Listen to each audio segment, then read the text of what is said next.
Hello and welcome to corporate cup presents Dafa news podcast. आप हमें एक अलग अवतार में देख रहे हैं हमारे रिसेंटली कंक्लूडेड कॉर्पोरेट कप के बाद। यहाँ पे हम आने वाले T20 क्रिकेट वर्ल्ड कप के लिए आपके लिए एक नई पेशकश लेके आए हैं। This is the Dafa news podcast and मैं हूं अनिर्बान, आपका होस्ट एंड दोस्त, और मेरे साथ है हमारे कमेंटेटर जो कॉर्पोरेट कप में थे और क्रिकेट एंथुजियास्ट आकाश। आकाश, आपका बहुत बहुत स्वागत डाफा न्यूज पॉडकास्ट पर। थैंक यू दादा। काफी अच्छा लग रहा है कि आज ग्राउंड के अलावा हम लोग साथ में कनेक्ट हो पा रहे हैं और अपने व्यूअर्स के जी लिए हाँ। कुछ नया हम लेके आ रहे हैं। ये दफा न्यूज पॉडकास्ट जो कि इससे हम आने वाला T20 वर्ल्ड कप जो कि ऑस्ट्रेलिया में खेला जाएगा उसे हम कवर करेंगे। उम्मीद है कि हमारे सारे व्यूअर्स को ये पसंद आने वाला है। जी हाँ, मैं बहुत बहुत एक्साइटेड हूँ इस नए पेशकश के लिए अपने दर्शकों के लिए, क्योंकि इसमें हम सिर्फ टीमों के बारे में ही बात नहीं करेंगे, हम प्लेयर्स के बारे में भी बात करेंगे और हम ये भी बातें करेंगे कि हमें क्या लगता है, हमारी प्रेडिक्शंस क्या है कि कौन ये वर्ल्ड कप जीत सकता है, क्योंकि ये बहुत ही एक इम्पोर्टेंट वर्ल्ड कप है जो एक साल बाद आ रहा है, पिछले साल के UAE T20 वर्ल्ड कप के बाद। तो उसके बारे में भी हम थोड़ी सी चर्चा करेंगे। तो आकाश, सबसे पहले मैं आपसे पूछना चाहूंगा कि ये जो वर्ल्ड कप है ऑस्ट्रेलिया में, ये ऑस्ट्रेलिया में एक दूसरा वर्ल्ड कप, इससे पहले वाला 50 ओवर का वर्ल्ड कप हुआ था जो 2015 में जो ऑस्ट्रेलिया ने जीता था। तो उसके बाद ये दूसरा वर्ल्ड कप उनके महादेश में होने वाला है। तो आपको क्या लगता है एंड किस लेवल की एक्साइटमेंट है आपके साथ और क्रिकेट प्रेमियों जो जिनको आप जानते हैं? ये काफी एक्साइटिंग है वर्ल्ड कप होने वाला है। बात करें इससे पहले जब ऑस्ट्रेलिया में कोई ग्लोबल इवेंट हुआ था तो वो 2015 था, जिसका एक जॉइंट होस्ट थे ऑस्ट्रेलिया और न्यूजीलैंड। उसका फाइनल भी दोनों होस्ट ने खेला था। तो वो एक काफी अच्छा इंटरेस्टिंग हुआ था। जी इंडिया हाँ। सेमीफाइनल हारा था वहां पे, काफी अच्छा मैच हुआ था, लास्ट में इंडिया हार गया था। बात करें इससे पहले जो वर्ल्ड कप खेला गया यूएई में, उसको भी ऑस्ट्रेलिया ने जीत हाँ। गया, क्योंकि ऑस्ट्रेलिया उस वर्ल्ड कप का फेवरेट्स नहीं था, बट ऑस्ट्रेलिया ने जीता। बात करेंगे उस बारे में भी कैसे ऑस्ट्रेलिया ने वर्ल्ड कप जीता। तो ये वर्ल्ड जी कप हाँ। काफी एक्साइटिंग होने वाला है, क्योंकि इसमें एक ऑस्ट्रेलिया को सबसे स्ट्रांग बिल्कुल माना जा रहा है। ठीक है, उसके बाद बात करते हैं इंडियन टीम की। इंडियन टीम भी जडेजा और बुमराह नहीं होने के बाद भी एक फेवरेट मानी जा रही है। और थर्ड टीम जी हाँ। जो टीम टू वॉच आउट है वो है इंग्लैंड। तो तीनों टीम फेवरेट मानी जा रही है। तो इसी के बारे में आज बात करते हैं, देखते हैं कि मतलब कि कौन सी टीम हॉट फेवरेट है इस वर्ल्ड कप के लिए। जी हाँ, और एक चौथी टीम के बारे में भी बात करेंगे जो कि है हमारी डार्क हॉर्स। जी बिल्कुल। और हमें लगता है कि उस टीम के भी चांसेस हैं। तो पहले मैं आपसे ये जो बातचीत करना चाहता हूँ उसमें मैं सबसे पहले ये कहूँगा कि अगर हम ऑस्ट्रेलिया की बात करें, ऑस्ट्रेलिया में क्रिकेट प्लेइंग कंडीशंस दूसरे महान महादेशों से थोड़े से अलग होते हैं एंड खासकर कि इंडियन सब कॉन्टिनेंट से तो काफी अलग होते हैं।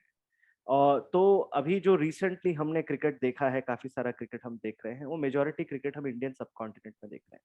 तो ऑस्ट्रेलिया के कंडीशंस की बात करें, और माइंड यू ऑस्ट्रेलिया में अभी समर्स आने वाले हैं क्योंकि वो इक्वेटर के नीचे है।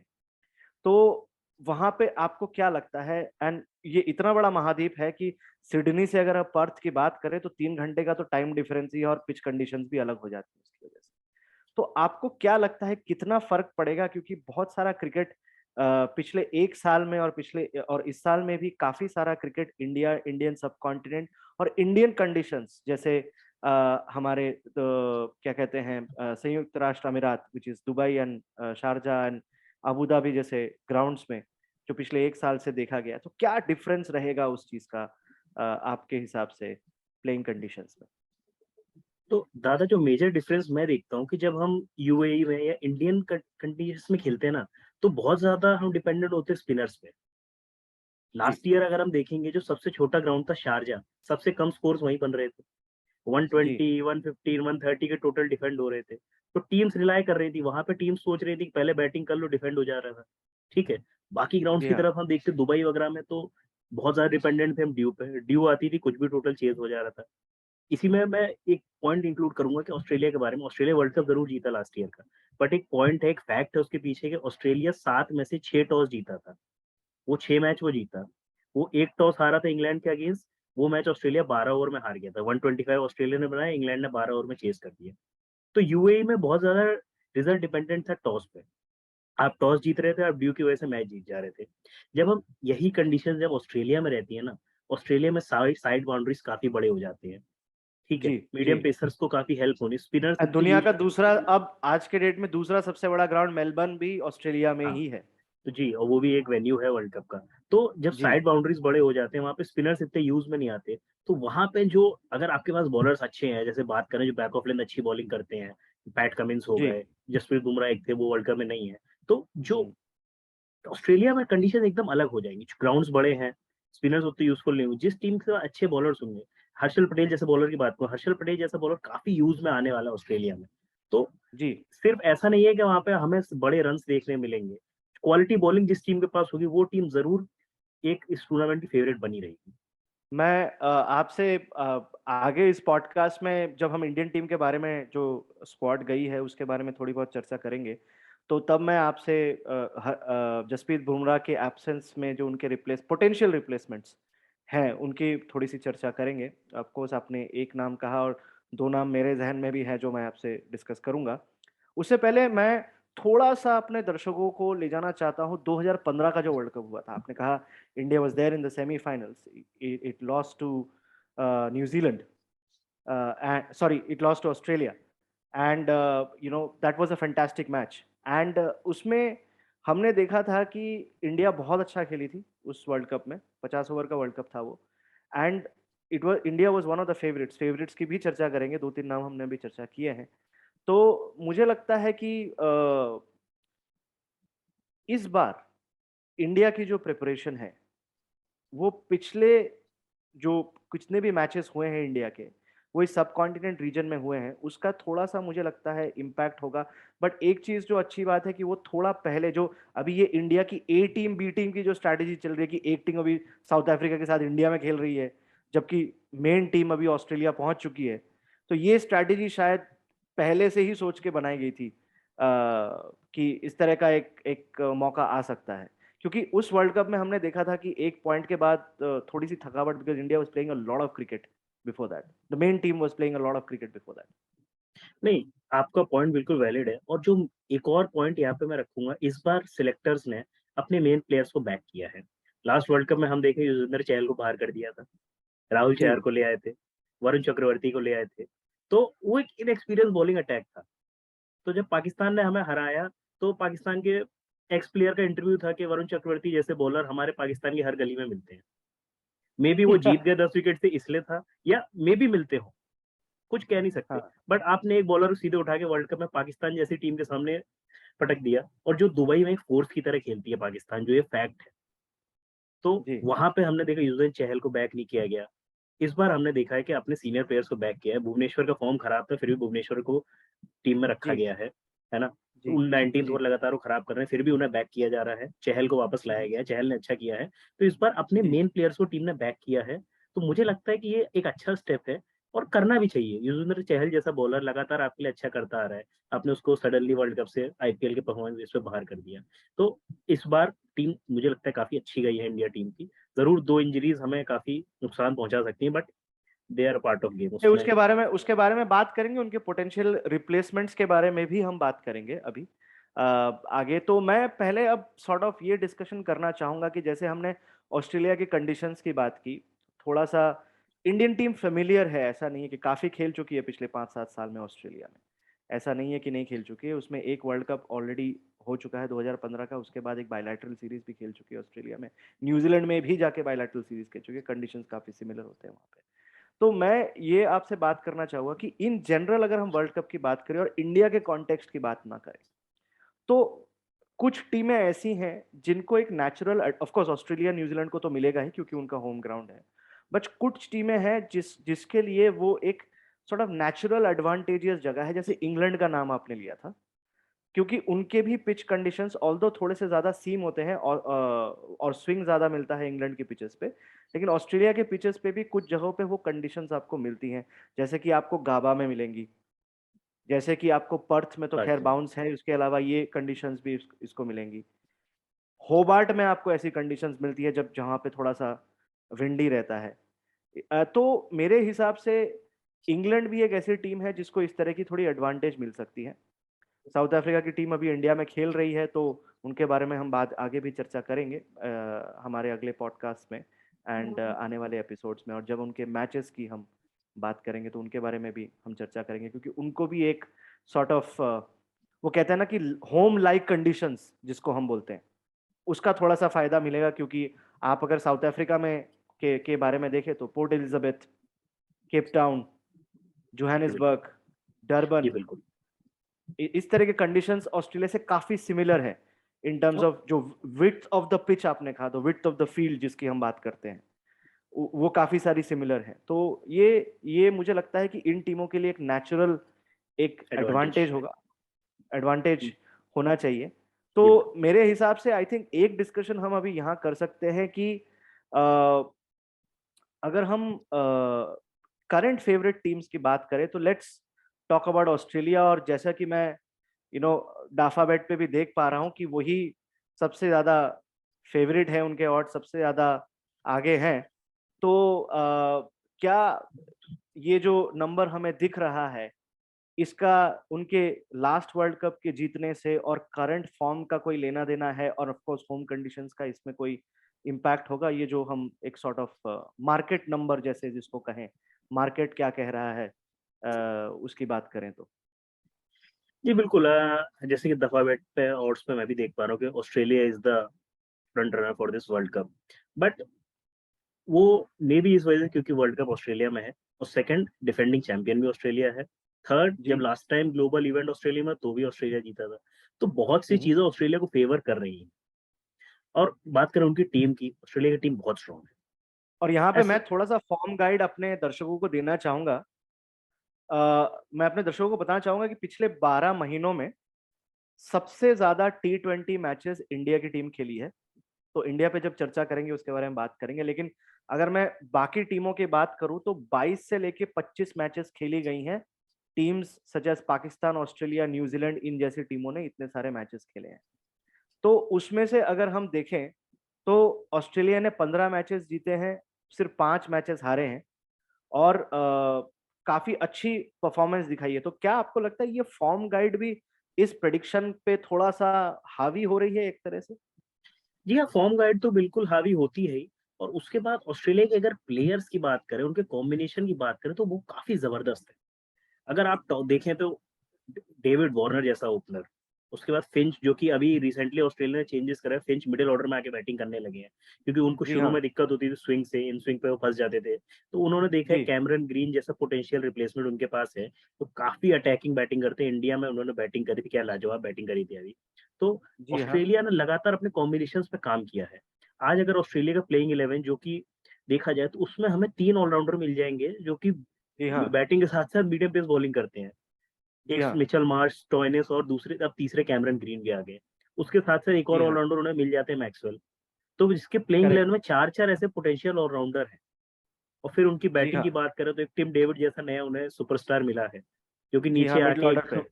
जी बिल्कुल, मिडिल ऑर्डर, हाँ। लोअर ऑर्डर, जो कि बहुत ही शानदार बैटिंग हाँ। करते हैं नीचे आके। जी हाँ। और फिर बात और करते हैं उनके उनके बॉलिंग अटैक। उनके बैट बल्ले पे लग गई तो मुझे पुराने टाइम का राइट हैंडर मैथ्यू हेडन नजर आता है। या बिल्कुल, पर्सनैलिटी कुछ उनकी ऐसी है, सिंगापुर से जरूर है, बट हाँ। ऑस्ट्रेलिया के लिए खेल रहे हैं, ऑस्ट्रेलिया टीम को वही मैचेस जिता मैं रहे हैं। उस उनके वो बिल्ट की बात कर रहा हूँ, जैसे वो हाँ। वो जैसे हेडन का एक बिल्ट होता था, तो उसके तरह से मैं थोड़ा सा हाँ। उनको रिलेट कर पा रहा जी हूँ। बिल्कुल बिल्कुल। जी। फिर बात करते हैं हाँ। ऑस्ट्रेलिया की बॉलिंग की। ऑस्ट्रेलिया की पेस जी बॉलिंग में हाँ। पूरी तरह पैक है। मिचेल स्टार्क जी एक हाँ। लेफ्ट आर्म हो गए, एक पैट कमिंस पैट उनके कमिंस टेस्ट या टीम में कैप्टन हो गए, जॉश हेजलवुड, सब जॉश हेजलवुड, शान। मैं उनके बारे में बात ही करने वाला था। He is one of the top eco, guys in terms of economy. In terms of economy. And अगर मैं डाफाबेट पे बात करूं तो आज के अभी जो हम देख पा रहे हैं टूर्नामेंट के टॉप विकेट टेकर्स में उनका एक सॉर्ट ऑफ नाम है। तो मुझे लगता है कि ही definitely holds one of the keys जी फॉर हाँ, दी। बिल्कुल मॉडर्न डे मैग्राथ है वो ऑस्ट्रेलिया टीम के। हम्म। उन्हीं की तरह सटीक लाइन लेंथ, सटीक गेंदबाजी करते हैं, और जरूर बैट्समैनों को फंसा के रखते हैं। इतना आसान होता नहीं उनके अगेंस्ट रन बनाना। और स्पिनर की जी बात हाँ। करें, ऑस्ट्रेलिया के पास एडम जैम्पा है, और एडम जैम्पा। एक एस्टन एगार के रूप में भी एक ऑलराउंडर है। तो बहुत ही एक पैक्ड साइड है ऑस्ट्रेलिया की। और जो एक हम्म। यूनिट की तरह, एक फोर्स की तरह ये खेलने वाली है ना इस वर्ल्ड कप में, इसी वजह से ये हम्म। दफा बेट पे हमारी फेवरेट टीम है ऑस्ट्रेलिया। जी हाँ, बिल्कुल। और मुझे लगता है कि अगर मैं आरन फिंच की बात करूं, he had a good reasonably good IPL. And एक एंड लेट्स नॉट फॉरगेट, आपने इतने सारे नाम बोले, बट जैसे मैं कहता हूँ ना, old is gold. Let's not forget Steven Smith, ex पूर्वी कप्तान हाँ, ऑस्ट्रेलिया के, एंड बहुत ही शानदार cricketer. And on his day I think Steven Smith is a one man army as far as batting is concern. तो मुझे लगता है कि आई थिंक एक बहुत ही शानदार टीम का चयन यहाँ पे हुआ है। थोड़ा सा मुझे लगता है जो ऑस्ट्रेलिया की, मैं ये कहूंगा, मैं वीक लिंक नहीं कहना चाहता, बट एक सेगमेंट जिसको बैट्समैन टारगेट कर सकती है ऑस्ट्रेलिया में, वो मैं उनके स्लोअर बॉलर्स की बात करूंगा। ऑल्दो आपने एडम जैम्पा की बात की, एस्टन आगर की बात की, मुझे लगता है ये एक ऐसा सेगमेंट है जहां पे दूसरी टीम्स थोड़ा सा टारगेट उनको कर सकती हैं इन टर्म्स ऑफ यू नो, जैसे कहते हैं ना, गोइंग आफ्टर द बॉलिंग। क्योंकि बाकी जो है, Josh Hazlewood and Pat Cummins and you know Mitchell Marsh, मुझे लगता नहीं है they will be easy to get away. In fact नहीं Tim David is also right arm off break बिल्कुल। Bowler sometimes. नहीं, सो बिल्कुल मैं मानता हूँ आपकी बात ही ठीक है। बट अगर बात करें एस्टन एगार की या मैक्सवेल की, इनके पीछे ज़रूर जा सकते हैं। बट एडम ज़ैम्पा को मैं तो एक परफेक्ट लेग स्पिनर मानता हूँ। और ये बात उनके आप रिकॉर्ड इंडियन बैट्समैन के सामने भी देख लें। विराट कोहली को उन्होंने काफ़ी बार आउट किया है। अभी जो रिसेंटली टी20 सीरीज हुई थी, उसमें भी उन्होंने ऑलमोस्ट हर बैट्समैन को, केएल राहुल को फँसाया, विराट कोहली को भी फँसाया। तो Adam Zampa is a complete bowler और इतने सालों से ऑस्ट्रेलिया के लिए खेल रहे हैं, तो उनको पूरा आइडिया है। अब तो वो अपने घर में खेलने वाले हैं। तो उनको पूरा आइडिया है कहाँ पे डालना है, कहाँ पे बैट्समैन को फंसाना है, कैसे करना है। तो एडम एम्पायर काफी अच्छे बॉलर हैं इस वर्ल्ड कप में। और उनको टारगेट करना मुझे नहीं लगता किसी टीम के लिए राइट मूव होने वाला है। जी हाँ, आई थिंक ये बहुत अपना इम्पोर्टेंट पॉइंट बताया कि जो टीम्स हैं उनमें से यू नो उनको एडम जैम्पा के पीछे नहीं जाना चाहिए, क्योंकि उनकी सक्सेस सब कॉन्टिनेंट के प्लेयर्स, अगर मैं पाकिस्तान की टीम के अगेंस्ट भी कहूँ तो उनका परफॉर्मेंस काफी अच्छा रहा था। तो सब कॉन्टिनेंट के प्लेयर्स के पीछे के साथ उनका काफी अच्छा सक्सेस है। एंड सब कॉन्टिनेंट की बात करें तो हमारे जो दूसरे फेवरेट डाफा बेट पे दिख रहे हैं वो है इंडिया। तो इंडिया की अभी बात करेंगे थोड़ी सी। और मुझे लगता है कि थोड़ी क्या, इंडिया की बात होने पे तो काफी बातें हो जाती है। जी तो हाँ। सबसे पहले जो हॉट टॉपिक है उसके बारे में बात करते हैं, फिर स्क्वाड के बाद में बात करेंगे।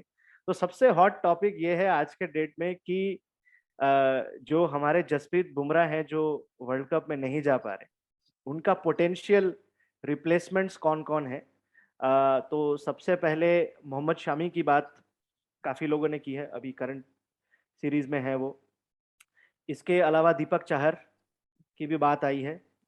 एंड एक तीसरा नाम भी मार्केट में आया है, शार्दुल ठाकुर। जी। तो इन तीनों के बारे में थोड़ी सी चर्चा करेंगे। एंड आपसे ये भी चर्चा करेंगे कि आपके हिसाब से कौन सा अच्छा है, एंड हमें क्या लगता है कि कौन ज्यादा इफेक्टिव हो सकता है उन कंडीशंस में। एंड ऑफ कोर्स उसके बाद हम जडेजा के रिप्लेसमेंट की बात करें। ये बिल्कुल, अगर बात की जाए अगर बुमराह को रिप्लेस करने की, तो मुझे लगता है Mohammed Shami is the best option. उनको टीम से एक्सक्लूड क्यों किया गया, वो रीजन किसी को कभी समझ नहीं है। मे बी एज फैक्टर को कंसिडर करते हुए उन्हें एक्सक्लूड किया गया था। बट अभी ऐसा हो गया कि उनको टीम में वापस लाना एक मतलब मजबूरी सी बन गई है। बट अभी देखा जाए तो उन्होंने मैचेस नहीं खेले हैं काफी टाइम से। उन्होंने टी20 मैचेस खेले नहीं है। आईपीएल के बाद से शायद उन्होंने टी20 मैच नहीं खेला है। तो सीधे वर्ल्ड कप में उतारना जरूर एक रिस्क रहेगा। बट अगर रिप्लेसमेंट की बात आती है तो मुझे लगता है शमी से अच्छा जसप्रीत बुमराह का रिप्लेसमेंट हमारे पास तो नहीं है। रिप्लेसमेंट तो बुमराह का है ही नहीं। But the first best is Mohammed Shami. Right. I think एक चीज मैं यहाँ पे एक और कहना चाहूंगा कि Shami has had a good Australia tours before, and he has had good England tours before. ये एक बहुत इंपॉर्टेंट फैक्टर हो सकता है उनके फाइनल चयन में। नहीं, बिकॉज आप 2015 वर्ल्ड कप में भी शमी का परफॉर्मेंस अच्छा था। शामी जी। बैक ऑफ लेंथ बॉल अच्छा, सीम ऑफ डिलीवरी शामी का काफी अच्छा है, बैक ऑफ लेंथ काफी अच्छा बॉल करते हैं। तो फर्स्ट ऑप्शन शामी ही रहने वाले हैं। तो अभी हम्म। देखने वाला ये होगा कि यहाँ पे दीपक चहर की आपने बात, Deepak Chahar I think is out of the contention because of a back injury. तो hmm. Shardul Thakur is also option. But जब हम हार्दिक पांड्या है तो वहाँ पे शार्दुल ठाकुर का नाम मुझे लगता है, क्योंकि Shardul Thakur is considered more of all rounder than a pure bowling option. तो यहाँ पर जो ऑप्शन है वो मोहम्मद शामी है। अभी देखना होगा कि यहाँ पे किस कॉम्बिनेशन साथ जाते हैं, किन 3 फास्ट बॉलर साथ जाएगी टीम इंडिया, वो देखने वाली बात होगी। देखिए, अभी फिलहाल तो हमारे पास भुवनेश्वर कुमार ही है वहाँ पे बागडोर संभालते हुए, जी। अगर मैं कहूँ तो।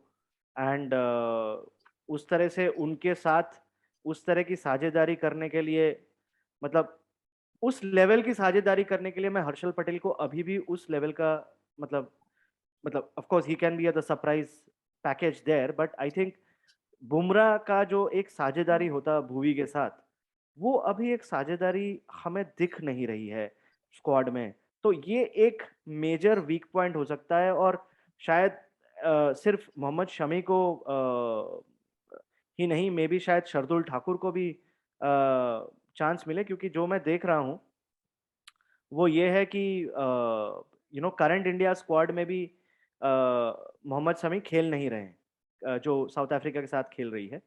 एंड यहाँ पे आपका जो बेसिकली क्या कहते हैं, कॉम्बिनेशन। एक कॉम्बिनेशन, जो एक एक फास्ट बॉलर है हमारा यहाँ पे, जो कि है भुवी आज के डेट पे। Jasprit Bumrah of course he is no longer part of the team. तो इसमें एक फास्ट बॉलर पे उतना लोड देना पूरे टूर्नामेंट पे may not be a very wise idea, because अगर हम इंडियन टीम के स्क्वाड की बात करें तो the squad looks very heavy in terms of slower bowlers than faster bowlers. हमारे साथ अश्विन है, हमारे साथ अक्षर पटेल, अक्षर पटेल है, हमारे चहल है। पास चहल है। एक तरह से देखा जाए तो नहीं। हमारे पास क्या कहते हैं, स्काई, वो जो कभी कभी ऑफ ब्रेक भी कर लेते हैं, तो वो भी है। जी। But I think having players like Arshdeep and all of that, yes, it's a great opportunity for somebody like Arshdeep to get an opportunity in a World Cup so early. He's only 23 years old. तो ये उनके लिए एक बहुत ही fantastic opportunity है experience gain करने की, Australia जैसे जगह पे वर्ल्ड कप खेलने के लिए। बट मेरे हिसाब से थोड़ा सा एक्सपीरियंस ऑन द सीम, जो प्रॉपर प्रॉपर सीम की बात करें, मैं एक और वर्ल्ड कप की बात करना चाहूंगा, क्योंकि हम सीम की बात कर रहे हैं, it is very important we discuss this. 1992 का जो वर्ल्ड कप था, one of the reasons Pakistan won that World Cup is because they had the greats of Imran Khan and Wasim Akram in that World Cup. Of course, there were people chipping in like Akib Javed and all of that. But you had two legendary fast bowlers. Of course, the third one missed out on that World Cup. But the you had two legendary fast bowlers and supported by somebody like an Akib Javed in that World Cup. So ये and mind you, that was, आप अगर उस वाले tournament की बात करें तो Pakistan majority जो मैचेस जीता था, barring the match against India of course, वो ज्यादा हाई स्कोरिंग मैचेस नहीं थे, बिकॉज पाकिस्तान के लिए उस टाइम पे इंजमामुल हक was the guy who actually carried the bat through, जैसे जिसको कहते हैं, थ्रू द टूर्नामेंट। बट उनकी बॉलिंग, कि कोई भी टोटल डाल दो, बॉलिंग हमारी डिफेंड कर लेंगी। I mean, I remember Imran Khan telling, ये वसीम अकरम का एक स्टेटमेंट था कि इमरान खान ने कहा था फाइनल में कि बस तुम पेस बस फेंको, मतलब, बोल एज हाँ, fast as you can, don't worry about the bowl no as fast balls. As you can. Yeah. Correct, and उसका रिजल्ट हमने देख लिया इंग्लैंड के साथ क्या हुआ। So Pakistan won there first world cup in 1992। So Australia में 92 world cup, 2015 world cup, and of course ये T20 वर्ल्ड कप, एंड उस तरह के कंडीशंस में साउथ अफ्रीका वर्ल्ड कप जहाँ पे ऑस्ट्रेलिया जीती, इंग्लैंड वर्ल्ड कप जहाँ पे ऑस्ट्रेलिया जीती, 99 की बात कर रहा हूँ, 2019 की नहीं, 1999 की बात कर रहा हूँ। तो एंड एक तरह से 2019 में भी दो टीमें जो फाइनल खेली, इंग्लैंड एंड न्यूजीलैंड, उनकी भी फास्ट बॉलिंग अटैक काफी अच्छी थी। काफी अच्छी। तो इस तरह के कंडीशंस में आज की इंडिया टीम जो अभी ऑस्ट्रेलिया में जा चुकी है, मैं वो बुमराह के साथ भी थोड़ा सा हैंडीकैप नहीं लगती आपको? या हैंडीकैप नहीं कहूंगा, थोड़ा सा short in the pace department नहीं लगती आपको? अब दादा वो कहते हैं ना कि जो चीज अपने पास है ही नहीं उसके बारे में क्यों सोचना, है ना। तो अब अपने पास ऑप्शन में भुवनेश्वर कुमार हैं, जी अर्शदीप हैं, हर्षल पटेल हैं। तो अब आपने ज़रूर एग्ज़ाम्पल दिया, तो अगर हम बात करें 2015 वर्ल्ड कप में उमेश यादव ने भी हमारे लिए काफ़ी अच्छी बॉलिंग करी थी ऑस्ट्रेलिया के वर्ल्ड कप में, है ना? वो भी एक बैकअप ऑप्शन है हमारे पास, ठीक है? तो अगर बेस्ट कॉम्बिनेशन जो यहाँ 3 बॉलर का मैं देख सकता हूँ बनता हुआ, वो बन रहा है भुवनेश्वर कुमार, मोहम्मद शमी और अर्शदीप या हर्षल पटेल। क्योंकि हर्षदीप ने डेप्थ में काफ़ी अच्छी बॉलिंग करके दिखाई है और हर्षल पटेल का क्या है कि जिस दिन उनका दिन होता है, तो उनका दिन होता है, वरना जिस दिन उनका मीटर चालू होता है, तो कोई हिसाब नहीं तो है फिर बैट्समैन उनके। का दिन होता है। हाँ, और जो तो बैट्समैन का दिन होता है। एक स्टैट्स आया था बहुत मज़ेदार कि हर्षल पटेल ने इस साल 2020 में जितने सिक्सेस कंसीड करे हैं, उतने जसप्रीत बुमराह ने अब तक अपने पूरे करियर में नहीं करे थे। तो जी हाँ, तो ये अब हमने ये ये हमने देखा है। अभी काफी बड़ा रिस्क होगा, देखना होगा हर्षल पटेल के साथ जाती है टीम इंडिया या अर्शदीप के साथ जाती है। बट अगर इन तीनों बॉलर को हम देखें, भुवनेश्वर कुमार, मोहम्मद शामी और अर्शदीप, तो काफी ठीक ठाक कॉम्बिनेशन है, इतना खराब नहीं। काफी ज्यादा ही दिन खराब हुआ तभी दिक्कत होने वाली है। भुवनेश्वर शामी दोनों नए बॉल से बहुत अच्छी बॉलिंग करेंगे। एंड अर्शदीप की डेथ में कैपेबिलिटी हम सबने देखी है। फाइनली एक छोटी सी बात करेंगे, ऑफ कोर्स टीम डिस्कशंस हमारी आने वाले पॉडकास्ट एपिसोड्स में आएंगी, तो आज हम ज्यादा इन डेप्थ प्लेयर्स की डिस्कशंस एंड मैच प्रिपरेशन की डिस्कशन आने वाले एपिसोड्स के लिए छोड़ेंगे। But before we conclude, Indian team यहाँ पे अपनी स्ट्रेंथ को बैक कर रही है, विच इज द बैटिंग। जी। Clearly, all the top guns are there in Australia already, and उनका काफी अच्छा एक्सपीरियंस भी रहा है। वहाँ पे अच्छे अच्छे रिकॉर्ड्स हैं। कुछ प्लेयर्स जैसे दिनेश कार्तिक ने फॉर्म हिट किया है आफ्टर हिज कमबैक, सो मेरे हिसाब से वो बहुत अच्छी अपॉर्चुनिटी उनको मिल गई है दोबारा। जी हाँ, बिल्कुल। And and I think Indian team, जैसे हमारा डाफाबेट प्रेडिक्शन भी कह रहा है, सेकंड फेवरेट है इस T20 वर्ल्ड कप को जीतने के लिए। तो सेकंड से हम तीसरे नंबर पे मूव करेंगे, जो कि क्या है, इंग्लैंड आज के डेट पे। और डाफाबेट पे भी, हाँ जी हाँ, देखिए इंग्लैंड ही है तीसरे जी। नंबर पे। और इंग्लैंड और इंडिया में ज्यादा फर्क नहीं है, तो इंग्लैंड पे थोड़ी सी छोटी सी चर्चा करेंगे before we move on to our dark horse for the day in terms of overall tournament predictions. तो इंग्लैंड के बारे में आप क्या कहना चाहेंगे? The team has been playing very well, in fact their record is, their form actually has been better than most of the teams in the recent past, तो limited overs. England की बात करें, 2015 वर्ल्ड कप का जो setback उन्हें मिला था, जब वो बांग्लादेश से हार के बाहर हो गए थे, वहां से एक मॉर्गन एरा स्टार्ट हुआ।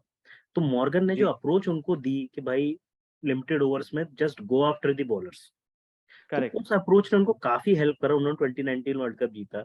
और व्हाइट बॉल में अगर सबसे डेंजरस साइड अगर मुझे कोई लगती है, तो वो इंग्लैंड रखती है। जैसे बैट्समैन उनके पास है, जॉस बटलर T20 के सबसे बेस्ट बैट्समैन, मेरे तो फेवरेट बैट्समैन है। उसके बाद अब उन्होंने एलेक्स हेल्स को भी काफी साल बाद टीम में ले लिया है। तो कल जो इंग्लैंड ऑस्ट्रेलिया का मैच हुआ था, उसमें बटलर और हेल्स ने 133 रन की पार्टनरशिप करी। जी, तो एलेक्स हेल्स हो गए, उसके बाद उनका बेन स्टोक्स, और उसके बाद उनके करेक्ट। ऑलराउंडर स्टार्ट होते हैं, जो कि मोइन अली है, उनके पास सैम करन है, क्रिस वोक्स है। हाँ, थोड़ी वीक अगर इंग्लैंड टीम कहीं लगती है, तो उनकी बॉलिंग में लगती है, क्योंकि बॉलिंग में ऑन पेपर उतनी स्ट्रांग नहीं जितनी बैटिंग में है। तो बट जी, आफ्टरऑल एक काफी डेंजरस साइड है इंग्लैंड। अगर उनकी बॉलिंग चली, तो मुझे लगता है मैच इंग्लैंड जरूर जीतेगा। जी, आई थिंक अगर हम देखें तो we are only seeing batters and batters, Eoin Morgan, Moeen Ali, Jos Buttler, Jonny Bairstow, मतलब इनमें ही कुछ नहीं तो कम से कम 10,000 15,000 रन है। हाँ जी, बिल्कुल। और जैसे मॉर्गन और बेस्टो तो बिल्कुल इस वर्ल्ड कप का पार्ट नहीं है, बट जो है, अगर हैरी ब्रूक की बात करें, हैरी ब्रूक अभी पाकिस्तान में मैन ऑफ सीरीज होके आए।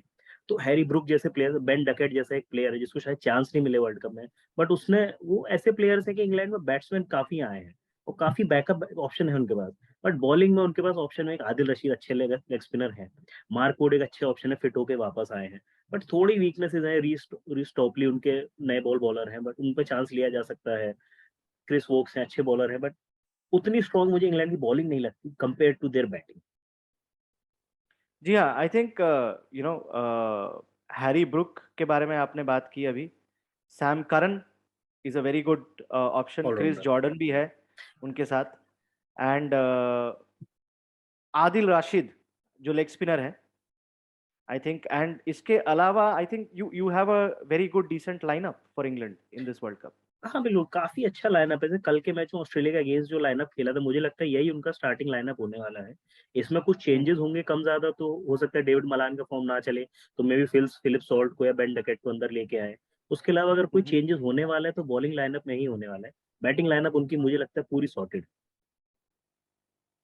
जी हाँ, एंड आई थिंक जिस तरह का उनका फॉर्म रहा है अभी, तो मुझे लगता है कि they are definitely one of the hot favourites, and इसीलिए शायद जैसे हमने इंडिया की चर्चा की, इंडिया की टीम की चर्चा की और इंग्लैंड की टीम की अभी चर्चा कर रहे हैं, तो there isn't much of a difference in what the market is also telling us कि ये यार बिल्कुल, अगर इंडिया सात और इंग्लैंड की बात करें तो दोनों की कंडीशन सेम है। दोनों बैटिंग हैवी हैं, दोनों की बॉलिंग थोड़ी थोड़ी मजेदार में फंसी है। तो जिस टीम की बॉलिंग बेटर रहने वाली है वो टीम वर्ल्ड कप में बेटर करने वाली जी हाँ, एंड मुझे लगता है कि जैसे आप अगर देखें तो इंग्लैंड की जो स्क्वाड है जिसकी हम बात कर रहे थे, उसमें अगर हम विकेट कीपर्स की बात करें, ठीक है, so they are not just saving the runs, they are scoring a lot of runs. वो है। ये बिल्कुल, अगर इंग्लैंड का विकेट कीपर तो बेस्ट विकेट कीपर बैट्समैन है। और एक लीडर की बात है, जॉस बटलर बहुत अच्छे लीडर भी हैं। टीम को कैसे चलाना है, कैसे मैच बनाना है, कहाँ गेम के पेस को स्लो करना है, ये सब उन्हें अच्छी तरह आता है। तो इसका हम्म, काफी फर्क पड़ने वाला है वर्ल्ड कप में। और लीडर, एक लीडर बहुत इंपॉर्टेंट होता है टीम के लिए। तो वो जी रोल जॉस बटलर बहुत अच्छे निभाने वाले हैं।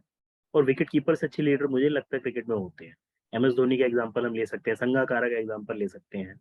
तो ये काफी एक एडवांटेज इंग्लैंड को होने वाला है। एक तो जॉस बटलर का फॉर्म अगर अच्छा रहा तो वो रन भी बनाएंगे, अगर रन बनाएंगे तो मैच भी अच्छा चलाएंगे। जी, मुझे बिल्कुल, मैं इस बात से आपकी सहमत हूँ। And before we conclude this podcast, मैं हमारे डार्क हॉर्स की बात करना चाहूंगा, जो आपके हिसाब से क्या है, और फिर हम देखेंगे कि हमारे डाफाबेट के जो बेसिकली प्लेयर्स हैं उनके उनके हिसाब से क्या है और हमारे देखो, हिसाब से क्या मेरे हिसाब से जो डार्क हॉर्स टीम इस वर्ल्ड कप की है वो है साउथ अफ्रीका। है। ओके। अगर उसके हम बैट्समैन देखें, टेम्बा बवूमा को अगर हम हटाते हैं, जो कि इस टीम के वीकेस्ट लिंक है, बट क्योंकि कैप्टन है कुछ कह नहीं सकते, अगर उनको हटा दें, उनकी बैटिंग लाइनअप हम देखें, Quinton de Kock, Rilee Rossouw, David Miller, Markram, तो कहीं से बैटिंग लाइनअप वीक नहीं है। उसके बाद दूसरी बात करते हैं उनके बॉलिंग लाइनअप की। उनके पास रबाडा है, उनके पास नॉर्किया है, ठीक है, उनके पास वेन पार्नेल ने वापसी की है क्रिकेट में काफी साल बाद, वो अच्छी बॉलिंग करते हैं। एक चाइनामैन तबरेज शमसी है, एक left arm spinner Keshav Maharaj है। तो मुझे वो टीम, मेरे को तो वो टीम काफी स्ट्रांग लगती है, पूरी एक कंप्लीट यूनिट की तरह नजर आती है। और अभी इंडिया में जब साउथ अफ्रीका खेली, आपने देखा मिलर ने सेंचुरी बनाई, रायली जी रोसो ने सेंचुरी बनाई। तो ये राइट। टीम एक डार्क हॉर्स टीम होने वाली, मुझे लगता है इस बार वर्ल्ड कप में ये टीम कुछ ना कुछ अपसेट या कुछ ना कुछ अलग करके दिखा सकती है। जी हाँ, और मैं जैसे देख रहा हूँ यहाँ पे मुझे दिख रहा है कि बट वो छठे नंबर पे है, मैं आपका हूँ। चौथे नंबर पे है हमारे पड़ोसी मुल्क पाकिस्तान, जिसका कारण भी एक हो सकता है कि उनका जो फॉर्म रहा है पिछले 12 महीनों में, उन्होंने 28 T20 वनडे खेले हैं जिसमें से वो लोग 19 जीते हैं। That is one of the highest win percentages among most teams, अगर मैं आपको बताऊं तो। एंड नौ ही वनडे लूज की हैं। परसेंटेज के हिसाब से देखें तो they are ahead of technically Australia and England, both the teams which we discussed. जी हाँ, बिल्कुल। बट पाकिस्तान टीम है बिल्कुल, शाहिन अफरीदी वापस आएंगे तो वो टीम और स्ट्रांग हो जाएगी।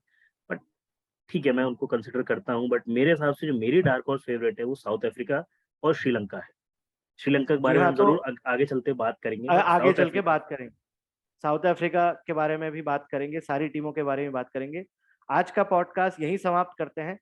आपसे बात करके बहुत अच्छा लगा, and till we meet in the next podcast, आप लोग हमें सुनते रहिए, आप लोग हमारे साथ जुड़े रहिए, और कमेंट सेक्शन में हमें बताइए कि आपकी फेवरेट टीम्स कौन सी हैं।